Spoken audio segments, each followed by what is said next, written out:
नमस्कार दोस्तों, मैं ओम प्रकाश अवसर। ये देख रहे हैं, ये मुर्गी का शेड है और नीचे तालाब है और इसके वीडियो हमने पहले किए हैं। जगह की बात करें तो जैसे आप उधर देखेंगे तो कृषि विज्ञान केंद्र बिचपुरी, आगरा, उत्तर प्रदेश लिखा हुआ है और हम दोबारा आए हैं यहाँ पे और यहाँ पे हमको डेवलपमेंट दिख रहा है। जैसे ये मुर्गियाँ जो हैं उस वक्त पे छोटी थी, आज ये बड़ी हो गई हैं। इसके अलावा जैसे देखेंगे तो ये बाउंड्री दिख रहा है। तो इन चीज़ों का क्या बेनिफिट है सर के साथ विस्तार से समझेंगे, लेकिन उससे पहले कहूँगा अगर आपने अभी तक हमारे चैनल को सब्सक्राइब नहीं किया तो सब्सक्राइब करें और बेल आइकन पर क्लिक करें, जिससे इस तरीके के वीडियो के नोटिफिकेशन आपको मिलते रहें। सर, आपका परिचय? मैं धर्मेंद्र सिंह, विषय वस्तु विशेषज्ञ हूँ, पशुपालन, कृषि विज्ञान केंद्र बिचपुरी, आगरा में। और ये भाई साहब जो मुर्गा पकड़ के खड़े हैं, इनका नाम बताइए, क्या नाम है? मेरा नाम वीरेंद्र है। अच्छा, बड़े टपाक से पकड़ लिए भाई साहब, है नहीं? हाँ, ये मुर्गा का एक्सपीरियंस है क्या पकड़ने का? देखभाल करता हूँ तो मेरे पास आ जाते हैं, ये आ जाते हैं। ठीक है, इसमें सर कितने मुर्गी, कितना मुर्गा और कितनी मछली है? अच्छा, अभी वर्तमान की बात करें तो हमारे पास 50 मुर्गी हैं, 10 मुर्गे हैं और मछलियों की बात करें तो हमारे पास 5000 मछलियाँ इस टाइम आईएमसी प्रजाति की मछलियाँ हैं, जिसमें आईएमसी इंडियन मेजर कार्प में रोहू, कतला, नैन। अच्छा, चलिए सर थोड़ा करीब चलते हैं। और ये खा क्या रही हैं सर, जरा खा रही हैं उसको समझा दीजिए। इनको हम घर पे तैयार किया हुआ दाना खिला रहे हैं। जैसे इसमें जौ है, मक्का है, बाजरा है और साथ ही साथ थोड़ा इसमें हम चना मिला लेते हैं और मूंगफली की खल है, सरसों की खल है। इन चीज़ों को मिला के एक बैलेंस राशन इनके लिए तैयार करते हैं। अच्छा, और ये जो हम शेड देख रहे हैं ये तालाब के ऊपर ही बना हुआ है ना? तो सर ये खाली रात को रहती मुर्गियाँ यहाँ पे कि? हाँ, ये जैसे कि आप जो देख रहे हैं ये हमारा पूरा IFS मॉडल बना हुआ है।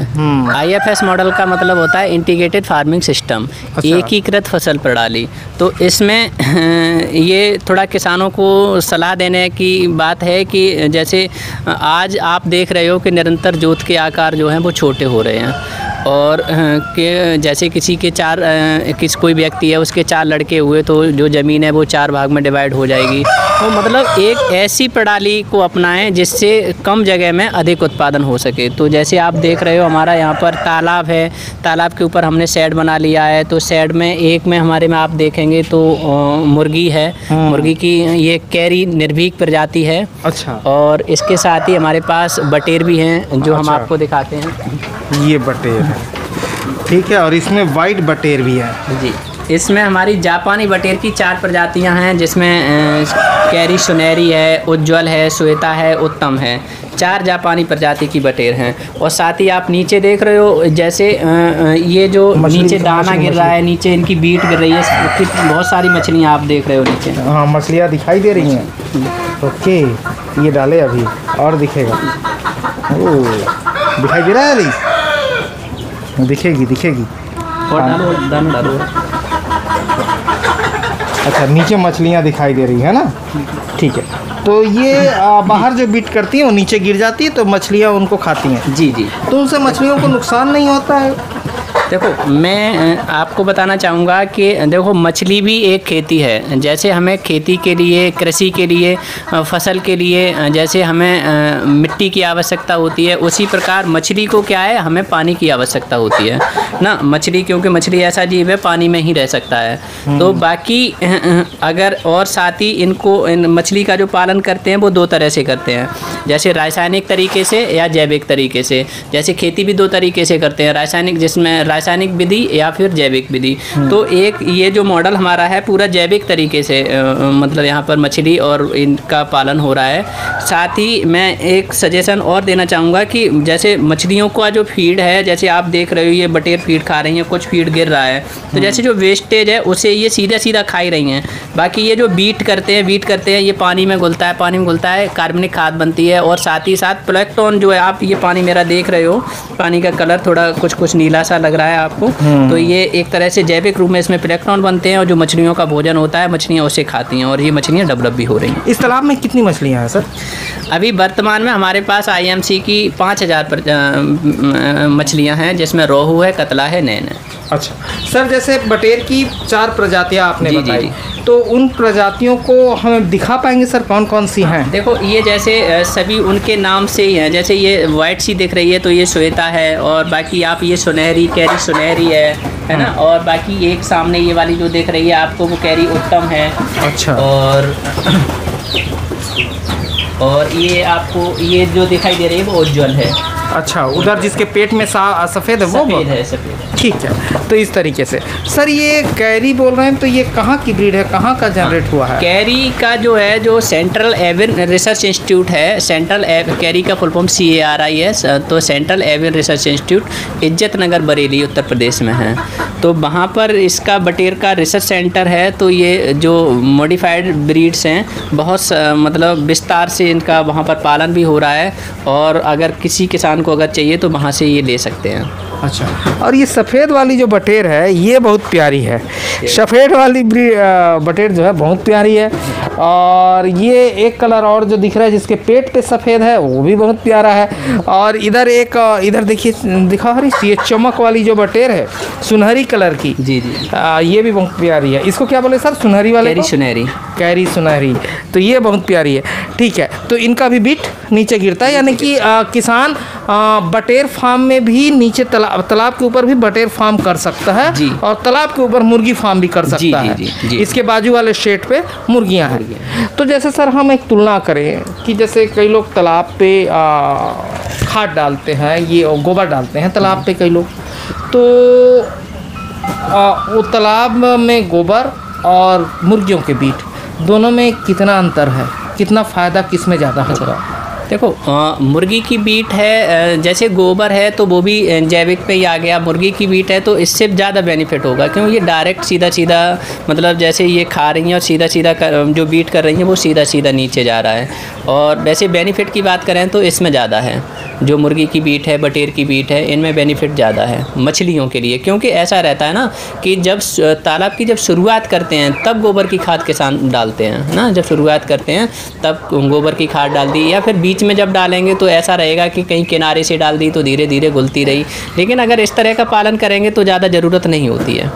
आराम से जो हमारी इंडियन मेजर कार्प है इसको बड़े आसानी से पाल सकते हैं। साथ ही एक सलाह और देना चाहेंगे कि इनका थोड़ा, जैसे आप ये जाली देख रहे हो, थोड़ा सर्दियों में प्रॉब्लम आती है। जैसे बर्ड कोई भी है, चाहे आप डक ले लीजिएगा, चाहे आप पोल्ट्री ले लीजिएगा, चाहे आप कोयल ले लीजिएगा, कुछ भी पालन करो, लेकिन इनको थोड़ा सर्दियों में, क्यों तालाब है, तालाब के ऊपर शेड बना हुआ है, तो जब सर्दियाँ पड़ती हैं तो बर्ड सर्दियों में वो ठंडक बहुत जल्दी वो करते हैं। तो हम लोग करते क्या है, जैसे आप देख रहे हो ये मेरा लगा हुआ है। अब जैसे अभी अक्टूबर का महीना है तो गर्मियों में हम इसे बिल्कुल हटा देते हैं। गर्मियों में इसकी किसी चीज़ की आवश्यकता नहीं होती, एकदम खुली हवा लगेगी, और हवा जब पानी के टच में होके लगेगी तो और ठंडी बहुत अच्छा लगता है यहाँ पर। लेकिन सर्दियों में जो किसान अगर ऐसा अपना रहे हैं तो वो, अब मेरा अक्टूबर का महीना आ गया तो जो हमारे कर्मचारी हैं आप देख रहे हो, इन लोगों ने इस तरह का ये बना रखा है। अभी आधे पे बनाया है, बाकी फिर ये पूरा कवर कर देंगे, जो कि बाहर की हवा नहीं आनी चाहिए। क्यों, अगर बाहर की हवा लगेगी तो बर्ड है तो बर्ड मरने का बहुत ज़्यादा वो डर रहता है। क्यों, जैसे बटेर हैं तो बटेर को तो हमें इसमें शेड में ही पालना पड़ेगा, बंद शेड में, क्योंकि बटेर उड़ भी जाती है। और जैसे मुर्गियां हैं हमारी, आप उधर देख रहे हो, तो मुर्गियों को तो आप देखो, गेट खोल दीजिएगा, तो इनको दिन में तो हम बाहर निकाल देते हैं। दिन में जैसे ये दाना के साथ साथ बाहर भी बहुत सारे कीड़े पतंगे हैं, और ये आप देख रहे हो घास है तो उसको खाती रहती हैं। अच्छा, ठीक है। और ये आपको बता दें, इस तरीके का हम तीसरा फार्म लगा रहे हैं। एक हमने सेमरा से लगाया है जो बॉयलर मुर्गी के ऊपर है, फिर हमने एक बेमेतरा से लगाया जो कड़कनाथ के ऊपर इस तरीके से तालाब में है। और ये कौन सी प्रजाति है सर? ये हमारी कैरी से मॉडिफाइड ब्रीड है, ये निर्भीक प्रजाति के नाम से है। बहुत अच्छी प्रजाति है। मैं आपको बताऊं, इसके जो अंडे देने की जो क्षमता है वो 280 से 300 अंडे तक प्रति वर्ष रहती है। और साथ ही देखो ये आप देख रहे हो ऊपर जो शेड बना हुआ है, ऊपर दिखाओ। और ये बनाया है अंडा देने का, है ना, ये अंडा दे रही है। ठीक है, हाँ सर। ये थोड़ा, अगर जो किसान भाई हैचरिंग नहीं लगाते हैं या कहीं पर लाइट की सुविधा नहीं है तो ये पूरा ऊपर, क्योंकि ये साथ में मुर्गे भी रहते हैं तो मुर्गे क्या अंडे को फोड़ देते हैं। अच्छा। तो इसलिए जो ये थोड़ा हमने 5 फीट ऊपर बना दिया है, तो इस पर अधिकतर जो मुर्गियाँ, कुछ मुर्गियाँ ऐसी हैं जो मुर्गियाँ अपने आप स्वतः उस पर बैठ जाती हैं अंडे पे आके। कोई न कोई मुर्गी ऑटोमेटिक बैठती रहती है, सुबह होता है जहाँ अंडे रखे होंगे वहाँ मुर्गी बैठेगी आके, तो इनको ऊपर रख दिया है और साथ ही इनका जो हैचरिंग भी होती रहती है। तो ये अंडे सेती है? हाँ, अंडे सेती है, ये आप देख सकते हो अंडे से रही है अंडे। अच्छा, ये ब्रीड अंडे सेती है? अंडे सेती है, ठीक, अंडे से। अच्छा सर, ये 1 किलो होने में कितना टाइम लेती हैं? हाँ, 1 किलो होने में आप ये मान के चलो कम से कम 4 महीने का समय लग जाता है। वैसे इनका जो है ना, जो जब ये एगलिंग की जो स्टेज होती है वो 18 से 20 हफ्ते पे इनकी एगलिंग होती है। अच्छा, हाँ, 4 से 5 महीने के बीच में। और अपने जीवन काल में कितना अंडा देंगी? अच्छा, अपने जीवन काल में अगर आप मान के चलो कि आप इनको आराम से, अगर किसान चाहे तो 4 साल तक इनका पालन आराम से कर सकते हैं। तो 3 चक्कू 12 है, आप ये मान के चलो अगर साल में 300 अंडे देती हैं तो 1200 अंडे आराम से ले सकते हैं। लेकिन इतना होता नहीं है कि हम लोग करते क्या है, जैसे मेरा आप ये देख रहे हो पूरा 1 साल का हो गया है, ये 5 महीने पर अंडे देना स्टार्ट हो गई थी, अब ये निरंतर अभी अंडे दे रही हैं। लेकिन करते क्या है हम लोग कि जैसे हमारे यहाँ कृषि विज्ञान केंद्र पर आप ये सेट देख रहे हो, तो अब इसके साथ ही अब और जो नए बच्चे आ रहे हैं उनको हम रख लेते हैं। बाकी कुछ किसान ऐसे होते हैं जो जनरली बाहर से ख़रीद के नहीं ला सकते हैं, तो उनको कुछ ऐसे तो मतलब एक OFT के रूप में हम उन्हें कुछ मुर्गियाँ, एक मुर्गी एक वो दे देते हैं, तो वो अपने घर पे प्रजाति बढ़ाते हैं और बढ़ाने के बाद में एक मॉडिफाइड ब्रीड उनके पास में पहुंच जाती है। और साथ ही ये एक बैकयार्ड ब्रीड है, अगर किसान भाई चाहें तो अपने जो घरों में जो एक तरह से जो उनका जो कूड़ा करकट है और सब्जियों का जो वेस्टेज है उससे इसे आसानी से पाल सकते हैं। भाई सुनना, अंडा से भरते इसमें रखे हो? ऊपर है, ऊपर नहीं, ये भी अंडा सेता है यहाँ भी? पर अंडे देती हैं मुर्गियाँ, मुर्गी अंडिया दे रही। देखो बाल्टी रखे हैं, बाल्टी। Okay, very good. उधर बाल्टी पे दे रही है, इसमें नहीं दिया हुआ है, उधर और है, बाल्टी पे दे रही है। ठीक है, प्लास्टिक की बाल्टियाँ हैं। ये भी पूछ लो ये कैसे मतलब। हाँ, इसका क्या बेनिफिट है सर? हाँ, देखो ऐसा रहता है, जब मुर्गी जब अंडे देने की जब स्टेज में होती है तो वो चाहती है कि हम, उसका स्वभाव ऐसा हो जाता है कि अकेले में कहीं बैठे जाके, है ना, तो साथ में आप ये देख रहे हो बाकी मुर्गा वगैरह हैं तो ये भी थोड़े परेशान करते हैं। तो ये इस तरह की हमने बाल्टियाँ लगा दी हैं, तो मुर्गी जब अंडे देने की जब उसका टाइम होता है तो स्वतः ही अपने आप इसमें बैठ जाती हैं आके, और आप ये देख रहे हो कि उसमें अंडे दे देती हैं और फिर बाकी बाहर चरने चली जाती हैं। ठीक है, तो इसका मार्केट रेट क्या है, कुछ बता पाएंगे सर? जैसे आप लोग तो खैर बेचते नहीं हैं, फिर भी एक अंदाजे से मार्केट की क्या रेट है? किलो में, 1 किलो में कितना बिकती है? अच्छा, नहीं है, हमारे यहाँ पर बिकता है कि हमारे यहाँ जो इसका जो है 350 रुपये किलो के हिसाब से इसका रहता है। तो एक अभी हमारे पास जो आप देख रहे हो तो लगभग 1 साल का हो गया है, तो इसमें कुछ 2 से 2.5 किलो 3 किलो तक की इसमें जो कॉक हैं उनका वो पहुँचता है। तो हाँ, अगर मतलब जो इनका जो रेट 350 रुपये फिक्स है हमारे यहाँ पे, 350 रुपये केजी के हिसाब से। साथ ही हम एक सलाह और देना चाहेंगे, ये मॉडल अपनाने का एक है कि देखो मुर्गी पालन में या मछली पालन में जो फीड का कम से कम 35 से 40% खर्चा होता है, वो खर्चा हम एक IFS मॉडल अपना के किसान अपना आसानी से बचा सकता है। जैसे आप अगर देख रहे हो, जैसे मछली है वो भी जीव है, उसे भी दाना की और फीड की आवश्यकता है, बाकी बटेर है इनको भी दाना की आवश्यकता है।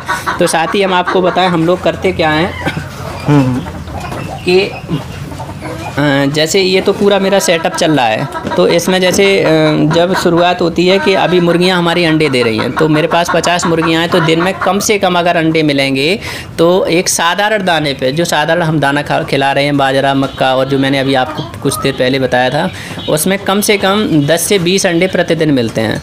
एक अंडा जो है 10 रुपये कीमत से निकल जाता है, तो कम से कम 100 से 200 रुपये प्रतिदिन आते हैं। 100 से 200 रुपये जो आते हैं उनका जो हमारे जो आप देख रहे हो कर्मचारी हैं, तो ये लोग अंडे यहाँ से बेच देते हैं और अंडे का जो है एक रेट फिक्स रहता है, तो उसमें 10 रुपये के हिसाब से अंडा निकल जाता है। जो 200 रुपये आते हैं उनका दाना हो जाते हैं। दाना जो है दाना को इनको खिलाते हैं, ये बीट करती हैं और इनके सारे से आप ये देख रहे हो ये मछलियाँ पल रही हैं। तो एक सलाह देने वाली बात यह है कि 35-40% खर्चा जो फीड का है वो ये मॉडल अपना के IFS मॉडल अपना के किसान बचा सकता है। अंडों से ही पूरा हो जा रहा है, अंडों से ही पूरा हो जाता है।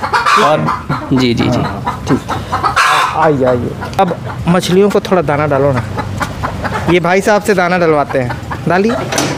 अच्छा, वही दाना मछलियों को भी खिला देते हैं सर? हाँ। अच्छा, देखिए वो बहुत सारी मछलियाँ हैं। हाँ, और नीचे आ रही है।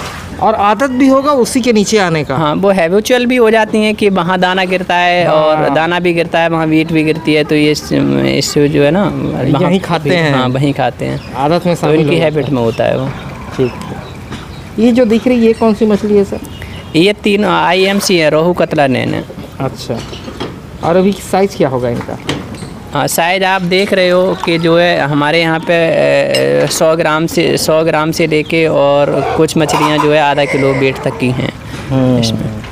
अच्छा सर, और इसमें प्रॉब्लम क्या आता है ठंड के मौसम पे मछलियों पे? ठंड के मौसम में हम आपको बताना चाहेंगे कि जब सर्दियाँ पड़ती हैं तो सर्दियों में मछलियाँ क्या है, थोड़ा मोर्टिलिटी ज़्यादा देखने को मिलती है, मृत्यु दर। कारण क्या है कि अगर वातावरण में अगर टेम्परेचर अगर 19 डिग्री सेंटीग्रेड से अगर कम हो जाता है तो मछलियाँ खाना कम कर देती हैं। और अगर यदि किसी कारण अगर 11 डिग्री सेंटीग्रेड से कम हो जाता है तो मछलियाँ पूर्णतः खाना बंद कर देती हैं। जब वो खाना नहीं खाएंगी तो मृत्यु दर भी देखने को मिलेगी और साथ ही साथ आप देखते हो कि वो उनका जो है वेट इंक्रीजमेंट भी नहीं होगा। लेकिन इस तरह का IFS मॉडल अपना के हम लोग करते क्या है कि जैसे अगर शाम के टाइम जब सर्दी पड़ना स्टार्ट होगी, ओस पड़ना स्टार्ट होती है, तो जैसे ही ठंडक महसूस होती है तो ये मछलियाँ अपने स्वतः ही इसके नीचे आ जाती हैं। तो जैसे आप देखते हो कहीं जो टेंट वगैरह लगा होता है तो बाहर ओस पड़ रही है तो उसके नीचे आ जाओ तो बर्फ़ सी लगती है, तो मछलियाँ आराम से इसके नीचे बनी रहती हैं। और सर इसमें कभी ऑक्सीजन की कमी भी हो जाती है? हाँ, ऑक्सीजन की कमी हो जाती है, लेकिन उसके बहुत सारी सावधानियां बरत के जो है आप उसको मैनेज कर सकते हो। हाँ, ऑक्सीजन की कमी का मतलब अगर आप जब कभी ऐसा होता है कि बादल होता है या बारिश का मौसम होता है तो मतलब एक तरह से धूप निकलना बंद हो जाती है, या सर्दियों में तो ऐसा रहता है कि एक तरह से मतलब उस टाइम चांस रहते हैं कि ऑक्सीजन की कमी हो जाती है। तो ऑक्सीजन की अगर कमी होगी तो आप मछलियों को देख के आप महसूस कर सकते हो, मछलियाँ ऊपर सांस लेने आएंगी, जैसे ऊपर दाना खाने आ रही हैं तो अगर ऑक्सीजन की कमी होगी तो आप ये देखोगे मछलियाँ मतलब सांस लेने ऊपर आएंगी, एकदम आपको महसूस हो जाएगा। और साथ ही पानी को देखकर भी जो किसान भाई अगर पालन करना चाहते हैं तो पानी गंदा होगा, कीचड़ सा हो जाएगा, तभी ऐसा होता है। ठीक, ऑक्सीजन की कमी। तो उससे बचा जा कैसे जाए? हाँ, उससे बचने के लिए आप या तो मतलब एक साधारण उपाय है कि जैसे इसमें कोई एरिएटर वगैरह लगवा लीजिएगा जो पानी को उछाले, मतलब पानी को फुहारा बना के हवा के संपर्क में पानी आएगा, ऑक्सीजन की मात्रा उसमें बढ़ जाएगी और मछलियाँ भी खूब अच्छा से मतलब उछलेंगी, उसमें आनंद लेंगी। और साथ ही साथ वैसे अगर क्रिटिकल स्टेज होती है तो आप जो है ना पानी को शुद्ध करने के लिए चूना डाल सकते हैं। और साथ ही O2 लेवल की अगर क्रिटिकल स्टेज है तो O2 लेवल की मार्केट में टैबलेट्स भी आती हैं, वो डाल सकते हैं। लेकिन अगर कोई सबसे अच्छा उपाय है किसान भाई कि एक एरिएटर वगैरह लगा लें, मोटर वगैरह लगा लें जो कि पानी हवा के संपर्क में आएगा तो ऑटोमेटिक ऐसी प्रॉब्लम आती नहीं ऑक्सीजन लेवल। अच्छा, और ये सर जालियाँ जो लगी हैं ये जाली क्यों लगाए हैं? हाँ, ये थोड़ा कुछ पक्षी ऐसे होते हैं जैसे बगुला है, यहाँ पे जल मुर्गी है, तो वो क्या है जो पानी में आके जो मछलियों को पकड़ ले जाते हैं, तो इसको हमने इसका बहुत कम रेट में ये मिल जाता है साधारण रूप से, तो आप इसको अगर लगा दो तो बाहर के जो पक्षी हैं वो मछलियों को नुकसान नहीं पहुँचाते हैं। अच्छा, हाँ। और सर एक चीज़ मैं समझना चाहूँगा, ये जो हम शेड देख रहे हैं कंप्लीट, हरीश थोड़ा दूर से दिखा दो, ये जो शेड हम देख रहे हैं इसका साइज क्या है? हाँ, इसका साइज जो आप इधर जो देख रहे हैं 30 फीट तो इसकी लंबाई है और ये आप 15 फीट इसकी चौड़ाई है। इसमें कितना मुर्गी ये वाले सेक्शन में रखते हैं? अब ऐसा है ना, वैसे तो इसमें अभी हमारी पिछले महीनों हमने 100 इसमें हमारी संख्या थी, फिर धीरे धीरे कुछ सेल हो गई थी और कुछ एक किसानों को दे दी गई थी, तो इस वजह से आज के टाइम पे 50 संख्या। ऐसा रहता है ना, मुर्गियां तो पूरे दिन बाहर ही रहती हैं ना, केवल रात में इसमें रहेंगी, केवल रात में इसमें रहेंगी, लेकिन मुर्गियाँ पूरे दिन बाहर रहती हैं, तो हम आराम से, अगर मेरे पास जो स्पेस है इसमें हम 200 तक आराम से पाल सकते हैं। अच्छा, और उसका 20 से डिवाइड किया हुआ है सर, जो साइज बता रहे हैं उसमें 20 से डिवाइड है।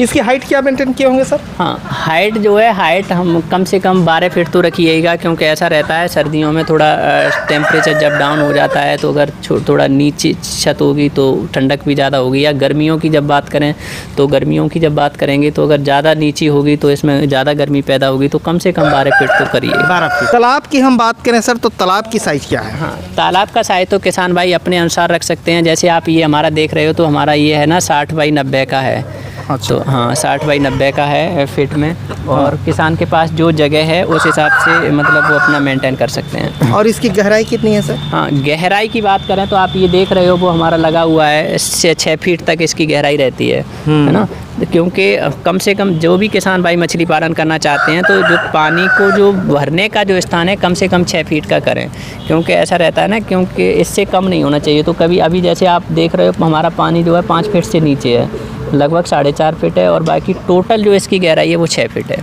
अच्छा, तो इस हिसाब से और एक जगह पे ये बना हुआ है जहाँ पे मुर्गियाँ रखे। अब जैसे ये मेरा पक्का बना हुआ है तो मैंने इस पे सारा सब कुछ नोट करवा दिया। बाकी किसान भाई इसके साथ ही हम सलाह देना चाहेंगे कि वो जैसे ये बना है तो आप अगर एक कच्चे रूप में भी आप इसको बना सकते हो, क्योंकि कोई बहुत सारी लकड़ियाँ ऐसी होती हैं जो पानी में नहीं गलती हैं। साधारण रूप से बाँस ले लो, सब जगह मिल जाता है तो पानी में ख़राब भी नहीं होता है। तो बाँस को आप शुरुआत में जब तालाब की तैयारी करते हैं तभी आप उसको लगा दीजिएगा, है ना। या फिर जहाँ पर ये शेड बनाओ तो वहाँ नीचे थोड़ा पक्का करवा दीजिएगा, और ऊपर जो कि वो फिर परमानेंट हो जाएगा, ख़राब नहीं होगा।